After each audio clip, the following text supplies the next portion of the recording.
Bonjour et bienvenue. Aujourd'hui, on va piocher dans une de ces informations qu'on pourrait croire inutiles mais qui sont en fait indispensables.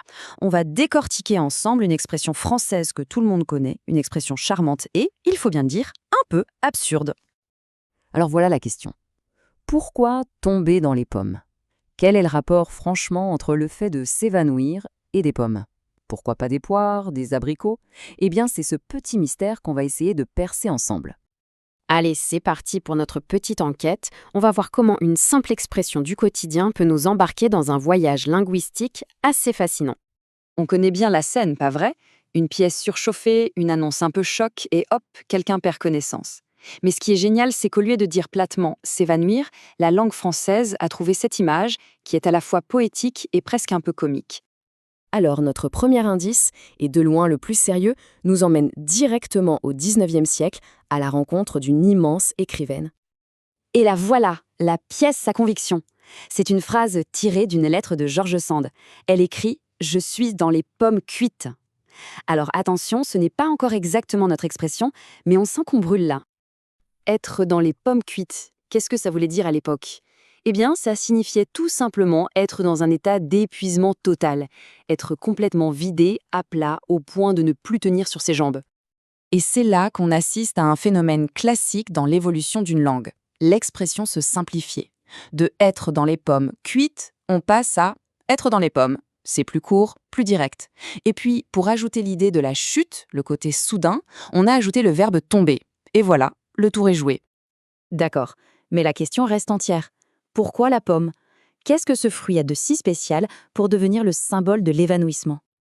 En fait, l'image est incroyablement parlante. Pensez-y, d'un côté, on a un corps qui perd toute sa force et qui s'effondre doucement. Et de l'autre, on a une pomme bien mûre qui se détache de sa branche et qui tombe. C'est la même idée de chute molle, passive. L'analogie est juste parfaite. Et ce n'est pas tout. Il y a un autre élément qui vient renforcer cette piste.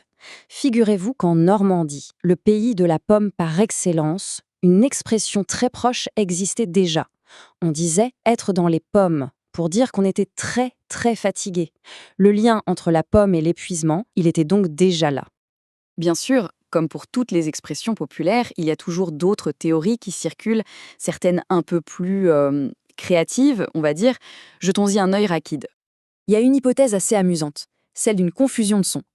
Au Moyen-Âge, on ne tombait pas dans les pommes, on tombait en pâmoison. Le mot important, c'est pâme. Et certains pensent qu'avec le temps, à force de le prononcer, pâme se serait déformé pour devenir pomme. C'est une jolie idée, mais on n'y a pas vraiment de preuves. On trouve aussi d'autres pistes encore plus spéculatives. Par exemple, un lien avec la pomme d'Adam et Ève, le symbole de la chute de l'humanité, de sa faiblesse. Mais là, on manque vraiment de preuves concrètes pour étayer tout ça.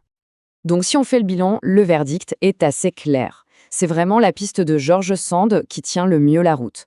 On a un texte écrit, on a une métaphore du fruit qui est hyper cohérente, et on a même un ancêtre de l'expression en Normandie. C'est l'explication la plus solide. Bon, revenons à nos jours. Comment est-ce qu'on utilise « tomber dans les pommes » au quotidien?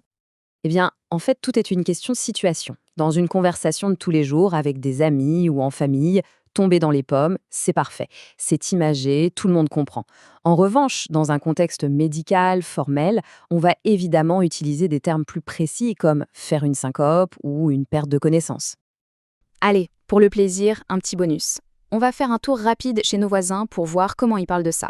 C'est toujours drôle de comparer. En anglais, par exemple, il y a le verbe to swoon.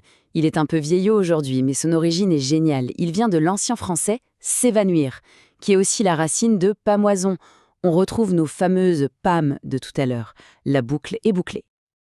Et le meilleur pour la fin, au Québec, on peut entendre une variante absolument magnifique, tomber dans les patates. C'est la preuve que les légumes aussi peuvent servir d'atterrissage en douceur. C'est excellent, non? Voilà, notre petite enquête est terminée. Comme quoi, une expression toute simple peut cacher une histoire vraiment riche. Et ça donne envie de se poser la question. Quelles autres pépites, quelles expressions tout aussi curieuses, poétiques ou drôles se cachent dans notre langue? La créativité linguistique, c'est vraiment sans fin. Merci d'avoir suivi ce décryptage et à très bientôt.